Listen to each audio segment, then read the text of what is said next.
السلام علیکم تحفہ عالی صلوات اللہ علیہ مدد۔ سامعین محترم، آپ سن رہے ہیں تعلیمات اسلامی آفیشیل یوٹیوب چینل پر واقعات سرزمین کربلا کا چھٹا ایپیسوڈ۔ یہ تمام ایپیسوڈ جو بیان ہو چکے ہیں اور انشاءاللہ آئندہ وقت میں جو پوری کتاب ریکارڈ ہوگی، یہ کتاب حسین کے بعد کربلا اور کربلا کے بعد کے مصائب، اور اس کے مصنف ہیں علامہ سید سہیل بخاری صاحب، اللہ سائیں ان کے قلب میں مزید تاثیر عطا فرمائے، آپ کا سننا ہمارا پڑھنا قبول فرمائے۔ آج کا یہ جو بیان ہے، یہ کتاب بحر الانوار میں علامہ مجلسی نے لکھا ہے، اور جس پاک ذات سے اسے مروی کیا گیا ہے وہ ہے بی بی فاطمہ بنت حسین علیہ السلام۔ بی بی فاطمہ بنت حسین علیہ السلام فرماتی ہیں کہ میں در خیمہ پر کھڑی ہو کر اپنے بابا اور بھائیوں کے بکھرے ہوئے پارا پارا بے کفن لاشیں دیکھ کر سوچ رہی تھی کہ اب امت نبی ہمارے ساتھ کیا سلوک کرے گی۔ کیا یہ اموی سپاہی ہمیں قیدی بنا لیں گے یا ان کے انتقام کی آگ بجھ چکی ہے؟ ابھی یہی سوچ رہی تھی کہ میں نے گھڑ سواروں کا ایک دستہ خیام کی جانب آتے ہوئے دیکھا، جن کے ہاتھوں میں نیزے اور زبان پر ذریت رسول کے خلاف نازیبا کلمات تھے۔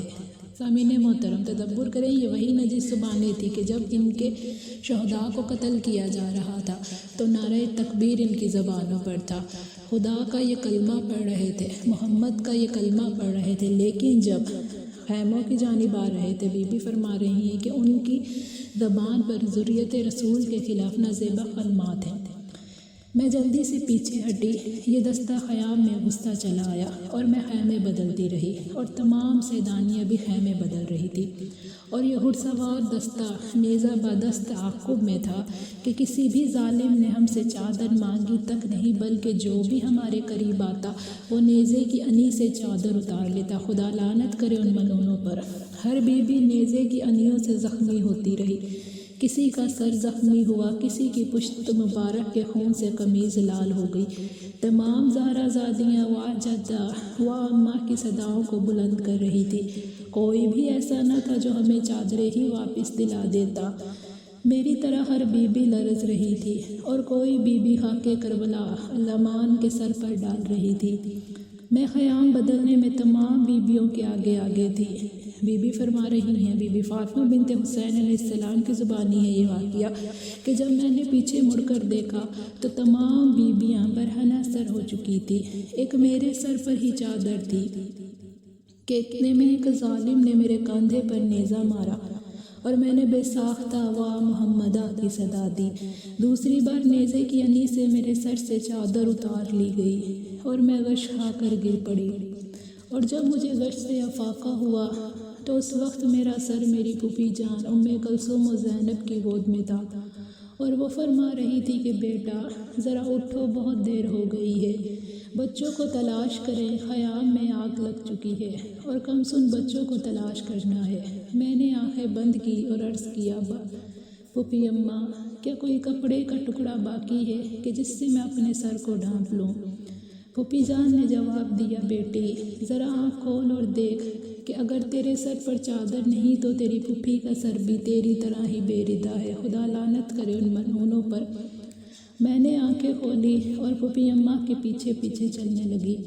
میں یہ دیکھ کر حیرت میں رہ گئی کہ میری پھوپھی جان کی پشت کی طرف سے تمام قمیض خون آلود تھی۔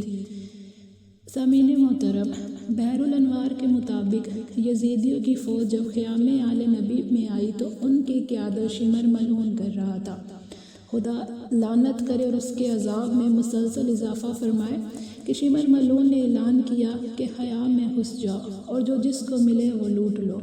اس ملعون کا حکم ملتے ہی تمام سپاہی خیام حسین پر ٹوٹ پڑے۔ بڑی بیبیوں نے تو دوڑتے دوڑتے اپنے تمام زیورات اتار کر پھینک دیے، ہاں البتہ کم سن بچیوں کے گوشوارے اور خلخال جس درندگی سے اتارے گئے اس کا تصور کرنے سے کتاب کہتی ہے کہ رونگٹے کھڑے ہو جاتے ہیں۔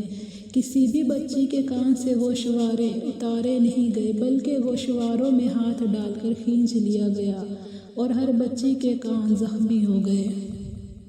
اللہم لعن علی القوم الظالمین۔